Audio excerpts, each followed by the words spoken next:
Selamat malam semuanya.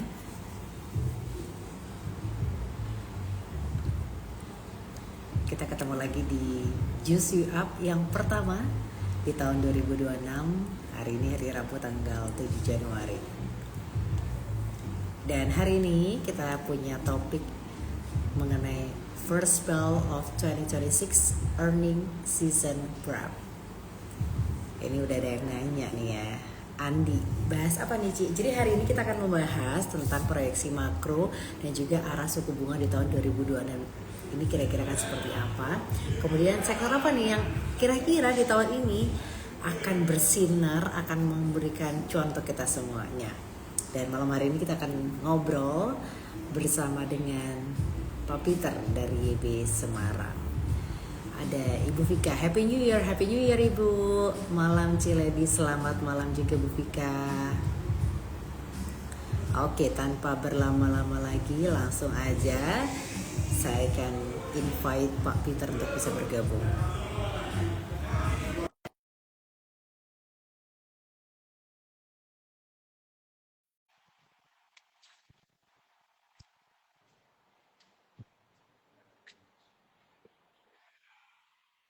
Halo, Selamat malam, Pak Peter. selamat Pertama-tama saya ingin malam. mengucapkan Merry Christmas, Happy New Year.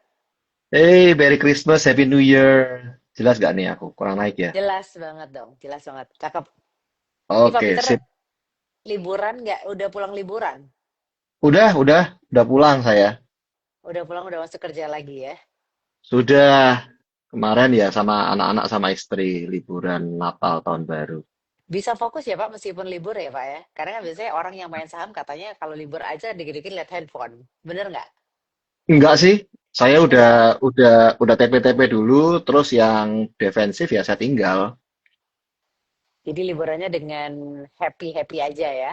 Liburannya dengan sukacita. Dengan sukacita. Nah ini menyambut tahun baru juga nih Pak. Kita akan membahas kira-kira Oh, bagaimana sorry. kondisi IHSG kita. Nah kalau misalnya nih ya Pak boleh digambarkan dengan satu kata untuk pasar 2026. Ini apakah pesta ataukah waspada? Oke, kalau saya boleh jawab sih tahun 2026 pesta, Lady. Pesta selektif tapi ya, Mhm. pesta selektif. Jadi maksudnya kita lihat kita ini harus tepat memilih sahamnya apa dan di sektor apa. Tapi untuk pestanya pasti optimis tinggi. Selama kita memang tahu bahwa sektor apa sih yang kita mau ambil, ya. Nah, kenapa saya bilang pesta? Jadi begini, yang pertama kita tahu bahwa sampai kini pun itu IHSG itu ATH terus loh, Lady. Ya, ya. Memang hari ini nih koreksi ya. Namun kita ini ATH nih IHSG-nya. Nggak bisa dipungkirin Mhm. kan. Kemudian sudah pasti Pak Menteri Keuangan ya itu ngomong mau ke 9.000, memang akhir tahun nggak ke 9.000, tapi kita hampir hampir mau akhir tahun. Hampir 9.000. Udah dekat ini kita. Lalu kemudian JP Morgan juga menargetkan IHSG itu bisa tembus ke 10.000 ya. Betul ya? 9.100 sampai 10.000 kalau nggak salah. Itu JP Wow. Morgan yang mengatakan. Jadi ya kita optimis ke sana. Ya, kemudian kedua itu diproyeksikan terjadi pelonggaran moneter. Berarti otomatis The Fed, BI rate ini akan memangkas suku bunga, ya. Mhm. Harapannya akan ke sana. Jadi otomatis kalau misalnya ada pemangkasan suku bunga, ya liquidnya akan membanjirin di pasar saham, Lady. Itu ya. Oke. Lalu yang ketiga, ini sudah mulai kelihatan nih, mulai tampak eh, ada cycle di komoditas. Jadi nikel, emas ini bergeraknya nih rally kencang nih. Kelihatan ya. Hari ini pun juga rally nih. Nah, otomatis ini bisa menjadi bahan bakar utama untuk IHSG kita di tahun ini, Lady. Itu. Oke, tapi dengan kondisi global yang saat ini sedang terjadi, meskipun mungkin katanya penangkapan Presiden Venezuela oleh Donald Pak Trump Maduro tidak ya. terlalu berdampak, ya tidak terlalu berdampak. Tapi kalau melihat kondisi global yang sekarang terjadi ini, mana nih Pak yang akan lebih bahaya? Inflasinya balik naik atau ekonominya melambat? Oh Meskipun ya, ada optimisme ya. Kalau saya pribadi yang saya takutkan itu kalau inflasinya naik kembali. Hmm. Kalau saya ya, dibandingkan ekonomi yang melambat. Kenapa? Karena kalau inflasinya naik, itu tuh mematikan loh, Lady. Oke. Ya, mematikan ini. Jadi ceritanya repot itu. Jadi pestanya kita juga jadi batal ya. Kita kan tahu nih, berarti kalau inflasi globalnya naik, berarti inflasi Amerika Serikat pasti naik kan, Lady? Pasti itu. Kemudian The Fed-nya akan tahan suku bunga, gitu. Bunganya tinggi ceritanya malah akan naik malahan. Dolar AS-nya menguat, ya. Habis dolar AS menguat, rupiahnya melemah. Nah, kemudian biaya-biaya impor BBM, pangan itu jadi mahal. Otomatis imbasnya kalau misalnya seperti itu, maka yang tergerus itu adalah daya beli, Lady. Oke. Nah, daya beli yang tergerus ini itu akan memperlambat ekonomi. Ya, ekonomi domestik pasti akan lambat. Kemudian harga barangnya akan makin mahal karena inflasi impor kan, pasti. Nah, ini akan memukul rumah tangga punya konsumsi itu pasti akan terpukul. Nah, bayangkan padahal kita punya konsumsi rumah tangga aja itu eh, dari yang kemarin-kemarin ini kan selalu pemerintah menggalakkan stimulus-stimulus kan. Itu tujuannya adalah untuk membangkitkan konsumsi rumah tangga yang di mana konsumsi rumah tangga ini adalah mesin utama untuk ekonomi RI kita ini, Lady. Jadi Ya, ya, ya, ya. kalau saya lebih baik menjaga jangan sampai inflasinya naik. Karena kalau ekonomi melambat itu sebenarnya masih bisa sakit sih, tapi masih bisa diobati kalau menurut saya. Oke. Ya. Tadi Pak Peter sempat bilang juga kan kalau misalnya ini akan jadi pesta karena kemungkinan akan ada suku bunga turun. Nah, tapi kalau Mm-mm. misalnya suku bunganya ini turunnya tuh di semester kedua, nah di Q1-nya ini kita harus gimana nih Pak? Haruskah agresif ataukah defensif? Eh, berarti oleh ditanyakan kalau suku bunganya mulai turun di semester 2 ya ceritanya ya. Mhm. Ya, Q1-nya harus agresif atau defensif gitu kan ya. Betul iya, ya. iya, iya. Hmm, lebih ke arah pembagiannya harus benar aja sih kalau saya. Jadi sistemnya kayak kayak kita gini, ada sisi agresifnya, ya, jadi ada sisi agresifnya, ada sisi defensifnya, dan kemudian ada yang paling penting ini, apa? Kita harus pegang cash, itu yang paling penting, Lady. Kalau menurut saya, Oke. ya. Iya, iya. Jadi untuk sisi agresif ini, kita akan melihat sektor mana atau saham mana yang dia ini tidak peduli dengan suku bunga, Lady. Nah, Oh, oke. ini kita bisa agresif. Nah, di sini porsi yang kita jadi ceritanya dari 100% kita punya duit ya, dalam ya. Itu porsinya kita bisa pakai 20 sampai 30%. Kita pakai ini untuk agresif. Kalau saya ya nih ya, kalau saya terserah nanti teman-teman mau seperti apa. Nah, contohnya nih, Pak, lah memang ada Pak sektor yang memang tidak peduli dengan suku bunga. Ada. Apa itu? Ya, kita lihat komoditas, ya. Nikel, emas itu nggak lihat suku bunga, Lady. Oke. Ya, jadi ya kita lihat ini mulai mulai kelihatan kan ini pergerakannya, apalagi nikel. Nikel ini Indonesia baru mengikatkan sabuk, otomatis yang sananya bengok-bengok lah naik semua kan ini nikel. Inco naik, rata-rata pada naik semua nih. Antam naik, ya ini bagus ya. Lalu yang kedua, tadi saya ngomong sisi defensif ya, Lady. Iya. Nah, sisi defensif ini berarti otomatis teman-teman bisa gunakan 40 sampai 50% uang yang ada ini untuk mencari saham-saham mana yang memang nyaman di hati, ya, nyaman di hati. Nah, saya ingatkan untuk Q1 itu biasanya ini musim rilis laporan keuangan. Betul ya? Mhm. Biasanya begitu, biasanya. Nah, otomatis terutama kita akan pantau itu di Big Bang. Nah, Big Bang ini layak untuk dipantau. Kenapa? Karena biasanya sudah mulai untuk rumor-rumor membagikan dividen-dividen. Nah, ini kita bisa perhatikan sisi defensifnya ini kita mencari dividen, berburu dividen, Lady. 40 sampai 50%. Ini lebih nyaman, ya. Nah, yang ketiga barulah kita cash-nya kita tahan 20 sampai Hmm. 30%. Tujuannya untuk apa? Tujuannya untuk jaga-jaga, teman-teman. Jaga-jaganya kenapa? Kita kan bisa salah toh, Lady. Ya. Ternyata kok begini, ternyata kok bunganya baru baru turun di bulan Juli, bukan di bulan Maret, bisa aja akan terjadi. Karena di bulan Hmm. Januari nanti aja itu banyak yang memperkirakan bahwa akan mempertahankan suku bunga The Fed. Hmm. Ya, nah terus tambahan lagi buat teman-teman untuk di Januari, ya ini tambahan ya Lady ya, untuk di Mhm. Januari itu kita mulai waspada. Menurut saya kok di pertengahan Januari ya, di pertengahan Januari saya akan kasih tahu sama teman-teman harus waspada, mulai lihat jangan terlalu banyak overtrade, jangan terlalu banyak banyak portonya, maksudnya overtrade maksud saya. Kenapa? Karena di tanggal 20 Januari itu ada inauguration day, Apa itu? pelantikan Donald Trump menjadi Presiden Amerika Serikat yang kedua, Lady. Oh, oke, oke. Nah, kalau musim pelantikan, pada waktu Pak Donald Trump dilantik kan otomatis kan naik podium nih.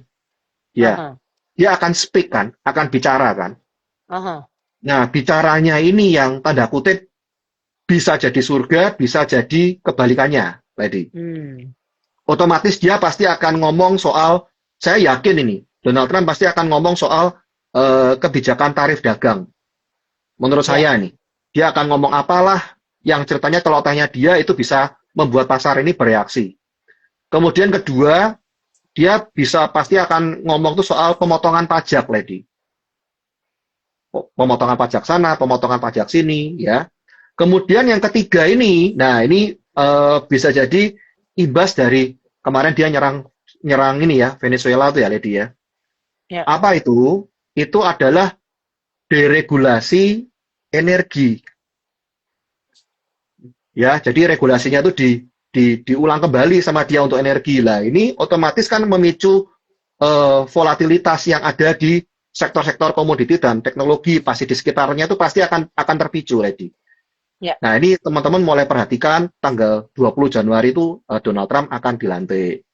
Selain itu, tanggal 9 Januari itu ada berita NFP ya, non-farm payroll, itu tanggal 9. Lalu tanggal 13 sampai tanggal 15 itu akan ada pengumuman. Nah, ini penting juga apa? Inflasi CPI-nya Amerika. Ini juga penting nih. Kalau inflasinya Amerika naik lah waspada, ya. Lalu tanggal 20 sama 21-nya itu ada BI rate, Lady.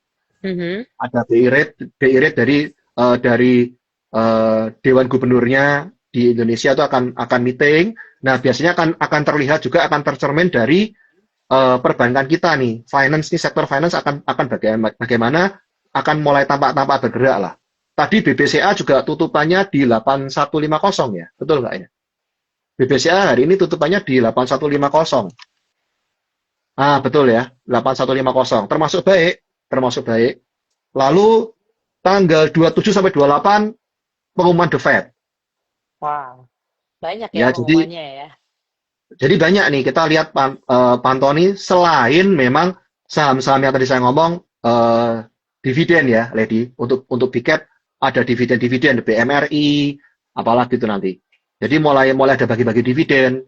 Nah, itu kita perhatikan lah, Lady, di situ. Harus Oke. pintar-pintar membagi money management. Itu sih saran saya.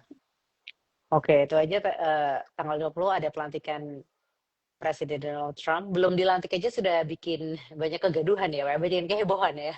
Betul, betul. Oh iya, Apalagi nanti kalau dilantik. sama satu lagi ya, saya tadi sebutkan pesta. Pesta untuk tahun ini nih apa?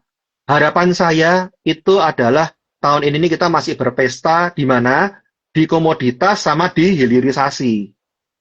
Nah, Hmm. jadi teman-teman bisa bisa lihat, bisa pantau bahwa saham-saham apa yang masuk dalam komoditas, saham-saham apa yang masuk dalam hilirisasi. Itu saran saya sih, Lady. Oke, oke. Nah, Kalau misalnya tadi kita harus pintar-pintar atur manajemen ya Pak ya, dan Mhm. biasanya di Q1 itu kan identik dengan window dressing. Nah tadi Pak Peter juga sudah menyebutkan ada juga sektor yang tidak terpengaruh oleh suku bunga yaitu komoditas gitu. Tapi kalau di Mhm. Q1 ini untuk window dressing kira-kira sektor mana nih Pak yang paling mudah untuk kita lihat untuk menghasilkan cuan di Q1 ini? Em, saya akan ngomong yang paling siap dulu ya, Lady ya. Mhm. Kalau biasanya yang paling siap untuk Q1 pasti teman-teman saya anjurkan lihat banking. Oke.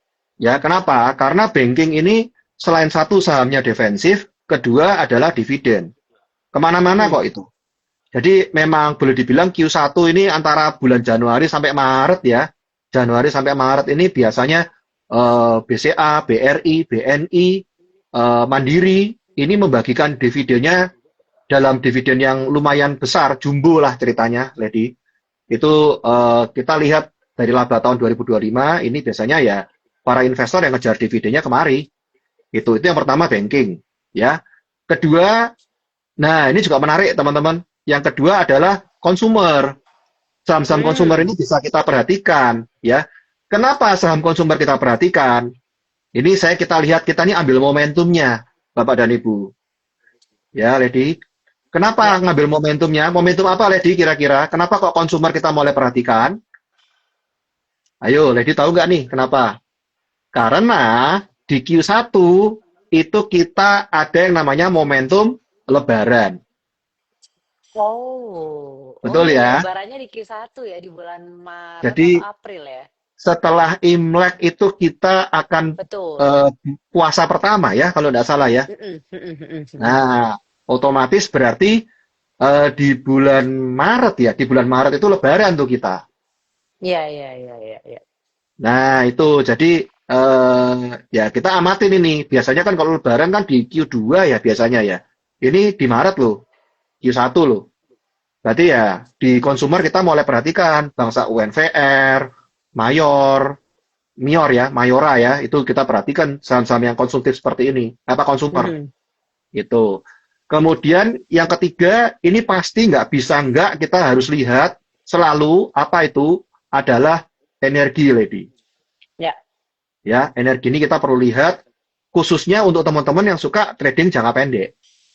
Hmm. Ya, kenapa kok saya bilang energi perlu diamatin? Ya pasti karena energi ini pasti akan ada suatu koreksi ataupun akan naik lagi tergantung dari isu geopolitik yang ada. Ya, kemudian komoditas tertentu seperti kayak nikel ini kan juga baru ceritanya baru apa ya? Baru ada supply shock ya.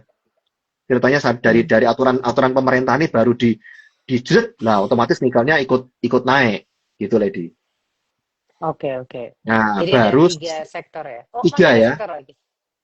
Yang kita hindarin mulai hati-hati adalah teknologi. Itu aja sih di Q1 ya, Lady ya. Ya, Di ya. Q1 kita lihat teknologi ini seperti apa. Kalau misalnya memang The Fed-nya sudah ada tanda-tanda memangkas suku bunga, lah ini baru teknologi kita mulai mulai mulai sensitif untuk masuk lah ceritanya gitu. Oke, nah tadi Pak Peter sudah nyebutin 4 sektor yang kira-kira siap di Q1 ini. Ada banking, ada consumer, ada energi, dan juga teknologi. Tapi dari 4 sektor ini yang paling siap menurut Pak Peter yang mana nih Pak? Banking, Banking ya? pasti banking karena banking itu defensif sama kita pasti kejar dividen itu dulu. Yang kedua consumer karena dia ceritanya kan lebih ke runner up ya dia ya untuk momentum lebaran ya. Oke. Nah, ini kalau banking tadi salah satu sektor yang defensif, tapi apakah sektor defensif ini masih relevan, Pak? Ataukah sudah waktunya untuk rotasi ke sektor yang growth? Hmm, kalau saya lihat defensif itu kemana-mana masih menjadi menjadi Favorit. raja ya, masih menjadi raja ya. Ya, Nah, ya. kalau kalau misalnya ngomong sektor growth, ya yang defensif dulu lah sebagai rajanya ya, kalau saya ya. Jadi kalau kita lihat ketidakpastian global ini kan masih menghantui nih, Lady ya. Ya. Resiko inflasi yang tadi kita ngomong ya, resiko inflasi ini masih bisa naik lagi ya. kemudian apalagi ya, dividen. Nah, dividen kita kejar juga nih Q1, Q2, musim dividen kan ini. Nah, otomatis ya berarti kita lihat lebih ke arah sektor defensifnya ya. Defensif masih menjadi raja. Nah, kalau kapan waktunya pindah ke growth, itu lebih ke arah bahwa suku bunga realnya harus turun dulu aja. Kalau menurut saya ya, suku bunganya turun, otomatis teknologi sama bank digital ini pasti akan dorong. Menurut saya begitu. Mulai nyicil lah. Kita berarti mulai nyicil. Kita lihat nih, oh sektor growth-nya sudah mulai. The Fed sama BI sudah resmi memangkas suku bunga. Nah, kita amatin ini, Lady. Kalau misalnya dari The Fed atau BI Rate mulai memangkas suku bunga di tahun pertama kali di tahun 2026, nah ini mulai kita perhatikan teknologi dan bank digital. Ingat ya, teman-teman ya. Kalau pertama kali The Fed atau BI ini sudah resmi memangkas suku bunga, kelihatan nih jedok nih memangkas suku bunga. Mulailah kita mulai lebih konsen, liriklah mulai teknologi dan bank digital. Jadi Oke. jangan kesusu, jangan terlalu terburu-buru Iya, iya. ya. Kombinasinya anggaplah 40-60 lah, Lady. 60-nya defensif, 40-nya agresif untuk yang growth. Model-model begitulah, Lady. Saya pikir rajanya tuh sektor Konglo, Pak. Karena di akhir-akhir Nah, ini kan Konglo lebih ini ya, lebih agresif gitu. nah itu kalau Konglo berarti kan tadi kita ngomong temanya kan tema Growth hilirisasi itu ya. kan, Iya, Lady. iya. Tadi kan saya ngomong kedua ada dua kan, komoditas Hmm. sama hilirisasi. Iya, iya. Nah, seperti itu sih. Kita pantau-pantau berita saja. Seperti apa, larinya kemana. Kita ngikutin pasar aja udah kemana. Itu, Lady. Oke, nah ini kalau misalnya ngomong tentang ngikutin pasar, nah pasar ini sendiri di minggu pertama di tahun 2026 ini kan kelihatannya volumenya besar, positif gitu ya Pak ya, meskipun ada koreksi Hmm. tipis-tipis. Tapi apakah ini adalah sebuah akumulasi yang serius ataukah ini pergerakan yang fake move gitu bahasanya? Ataukah ini memang Hmm, serius lagi mengarah naik gitu? Kalau menurut saya kok biasanya di tahun ini ya terutama ya, bukan yang kemarin pas pandemi itu ya. Mhm. Di tahun ini kalau menurut saya kok ini lebih serius ya, Lady ya. Oke, Ini oke, ini kalau menurut saya kemungkinannya jauh lebih besar bahwa ini adalah akumulasi yang serius, bukan fake move lah ceritanya ya. Ini lebih ya, serius. Kenapa? Karena kita lihat biasanya di bulan-bulan Januari itu fund manager ini mulai agresif, Lady. Mulai melakukan yang namanya tuh rebalancing, kemudian investasi ke sana, investasi ke sini, dananya untuk investasi kemana dia mau arahnya ke depan. Nah, jadi ya kalau menurut saya kok ini bukan fake move ini lebih ke serius dan kelihatan juga bahwa ISG kita juga bagus ya, Lady. Mau mhm, growth ke 9.000 kan. ya, ya, Jadi ya lebih oke, lebih ke arah sana lah ya. Nah, oke, untuk menghindarin fake move, ini teman-teman harus belajar yang namanya hukum volume. Jadi semua pasti pasti saya mengajarkan teman-teman di grup ya di YB Gocuan itu selalu kita ngomong bahwa eh, perhatikanlah volume. Ada 4 hukum volume, Lady. Itu saya nggak akan bahas di sini, tapi kita tahu bahwa follow the volume. Itu, Lady. oke. Ikutin Jadi volumenya kemana. oke, ikutin pasar, ikutin volume ya Pak. Iya. Jadi kalau ada volume ya langsung kita lihat, kita lirik, kita masuk. Nah, itu, Lady. Lebihan. Arahnya ke sana. Oke. Nah ini kayaknya teman-teman juga pada penasaran pengen ikutan ngobrol. Kalau misalnya ada yang mau nanya juga ke Pak Peter terkait dengan topik kita malam hari ini, boleh langsung aja tulis pertanyaannya di kolom pertanyaan atau di kolom komentar. Pak ini ada pertanyaan Mm-mm. juga. Tadi kan tadi Pak Peter bilang ikutin pasar, ikutin volume gitu ya. Mungkin ikutin uangnya gitu bahasa lebih simpelnya lagi. Nah ini kalau ngomongin tentang Mm. ikutin uangnya, nah biasanya smart money itu masuk duluan itu ke big caps atau ke second liner? Oh, udah tentu. Pasti big cap duluan. Big caps duluan ya. Karena tadi Udah pertama tentu. banking ya. Kenapa ke big cap duluan? Karena biasanya, berarti kita ngomong ini ya, smart money itu dibawanya itu bukan tanda kutip bukan uang receh, Lady. Itu Hmm, dananya dana yang kita ngomong triliunan kan. ya. Nah, kalau sampai dia ngomong triliunan, udah pasti dia masuknya ke big cap duluan. Oke, oke. Jadi ke Itu big caps jadi duluan ya. Itu yang perlu big cap duluan diperhatiin. pasti. Mm-mm. Nah, ini kalau misalnya sekarang ini kan katanya lagi musim earning season gitu ya. Ini lebih baik Mm-mm. fokusnya ke laporan laba. Tadi kan juga Pak Peter bilang kalau di Q1 akan ada dividen juga dari bank gitu kan. Nah, ini jadi Mm-mm. untuk earning season ini lebih baik kita itu fokus ke laporan laba atau guidance management. Bikin apa sih guidance itu apa ya? Panduan, panduan untuk manajemen, money manajemennya. Wait, tak mikir dulu bentar ya. Sebentar. Oke. Ini kalau saya ya, pendapat saya pribadi ya, Lady ya. Ya. Ini kalau saya. Dulu kalau ayah saya itu selalu melihat ke laporan laba. Ya, ayah saya Hmm. nih, zaman old school. Cuman kalau saat ini pengertian guidance management ini berarti kan tanda kutip saya boleh artikan bahwa ini nih semacam eh, janji masa depan. Betul ya, Lady ya? Ya, Berarti bisa. guidance management ini guide kan? Berarti otomatis lebih ke janji masa depan, Oke. ya. Nah, kalau saya lebih cenderung ke guidance management kalau saya ya. Kalau saya pribadi ya. Oh, kenapa gitu, Pak? Kenapa? Karena begini, laporan laba ya, laporan laba itu lebih ke arah boleh dibilang masa lalu. Kan Hmm. otomatis sudah masa lalu kan ini. Berarti boleh dibilang kayak ya kita kayak kayak oh masa lalunya ini bagus loh seperti itu ya. Nah, Hmm. anggap aja laporan laba ini masa lalu. Kalau guidance itu berarti kan boleh dibilang saya bilang ke depan. Berarti Ya. bayangkan kalau kalau mobil itu laporan laba ini kayak cermin spion, kita lihat ke belakang, ya. Kalau guidance ini lebih ke arah lampu depan, Lady, di mobil. Ya. Ya. Ya. Otomatis dia bisa memberi sinyal apa yang mungkin akan terjadi di tahun 2006. 2026, sorry, di tahun Ya. 2026. Tepatnya dia akan memberikan sinyal tahun 2026. Ya. Nah, sekarang bayangkan, di tahun 2026 ini, pasti kita konteksnya kan ketidakpastian. Betul kan? Mhm. Ada soal suku bunga, ada soal inflasi, ada soal perang. Betul ya, jadi ya. Ya. Nah, kita sebagai investor pasti butuh kepastian arah. Setuju nggak, Lady? Setuju. Nah, kalau misalnya seperti itu, berarti eh, investor ini ingin tahu, berarti kan musuhnya kita kan inflasi nih. Mhm. Berarti kita harus tahu dong, apakah inflasi ini akan naik lagi atau enggak.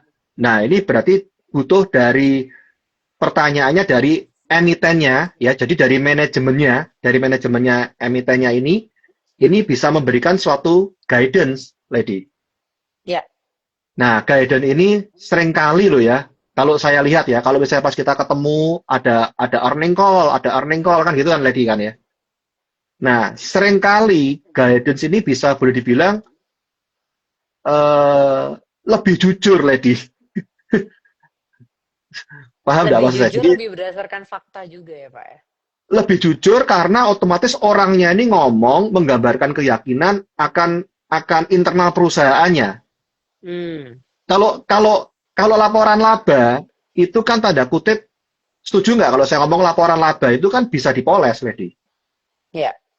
Ya, betul ya. Lewat Ya. lewat suatu teknik teknik laporan akuntansi tertentu ini bisa dipoles yang namanya apa ya? Kalau saya di dunia akuntansi itu ngomongnya tuh earning management.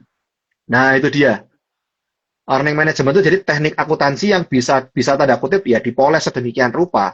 Tapi kalau guidance itu kan ngomong kan, Lady. Ngomong muka sama muka, terus ngomong earning call, ngomong apa ya, ngomong ini begini loh, ini begini.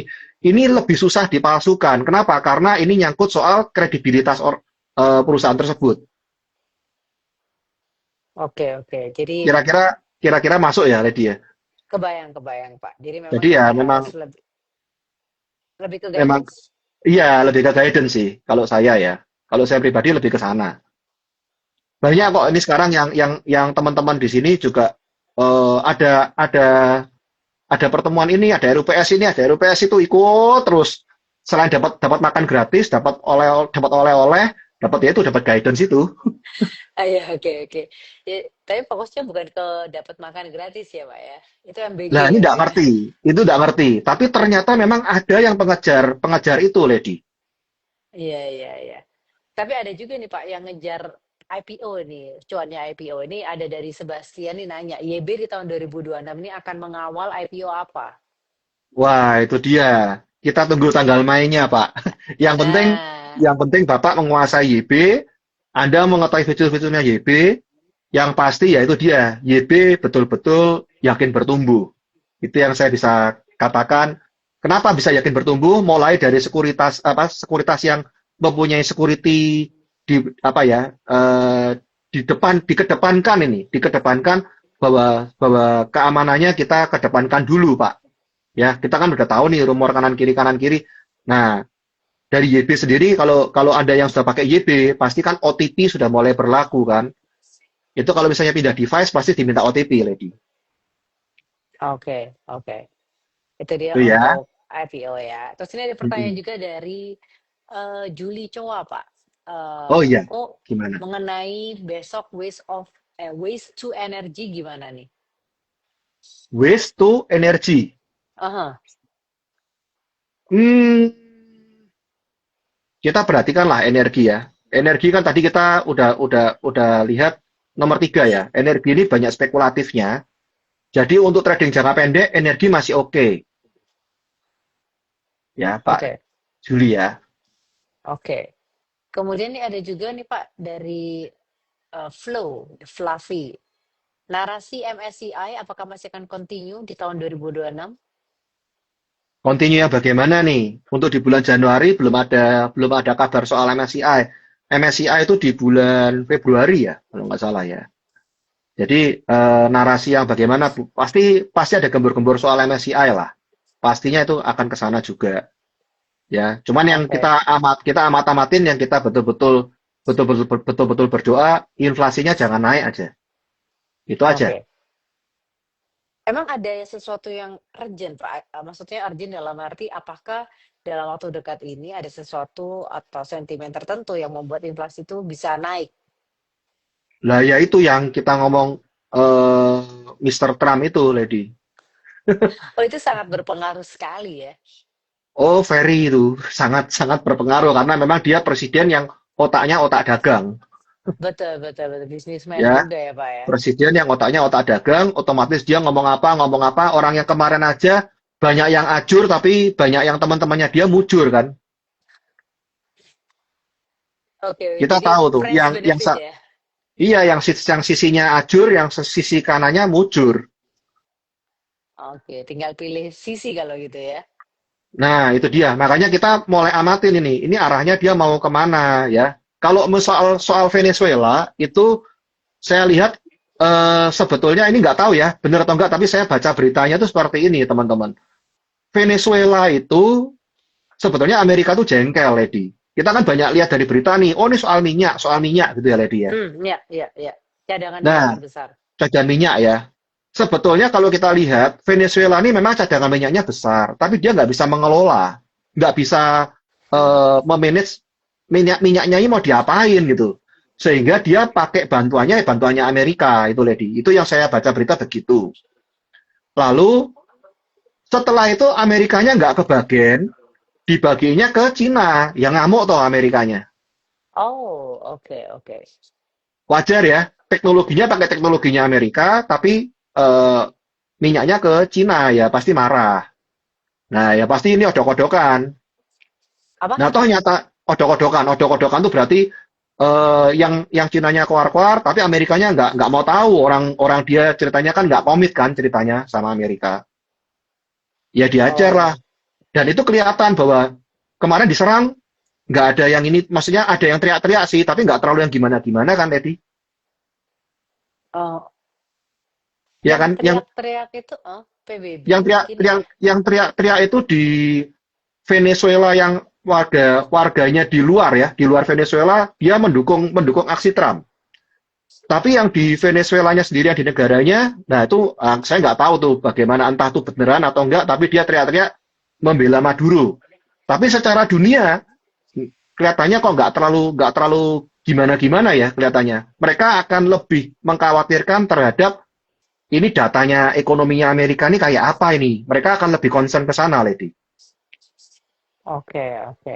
Ya, Karena mulai dari inflasi, ya, hmm, NFP, itu bakal dilihat pasti. oke, karena banyak cerita juga yang apa ya bisa dibilang kepastiannya juga belum tentu akurat gitu ya tentang Venezuela ini.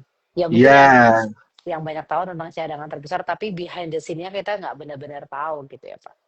ya, ini yang lebih tak perhatiin sih kalau menurut saya yang di sekitar Asia aja dulu deh. Asia Aha, dulu ini kan ceritanya kan China mau ke Taiwan kan. Nah, ini yang kita mulai perhatiin, mulai hati-hati aja dulu. oke.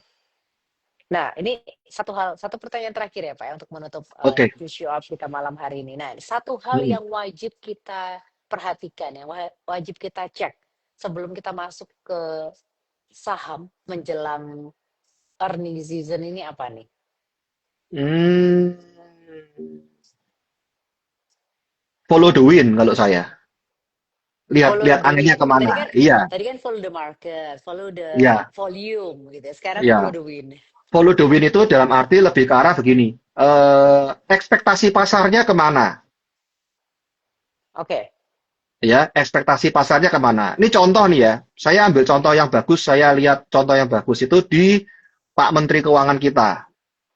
oke. Sebetulnya kalau dilihat bagus sih dia. Bagusnya apa?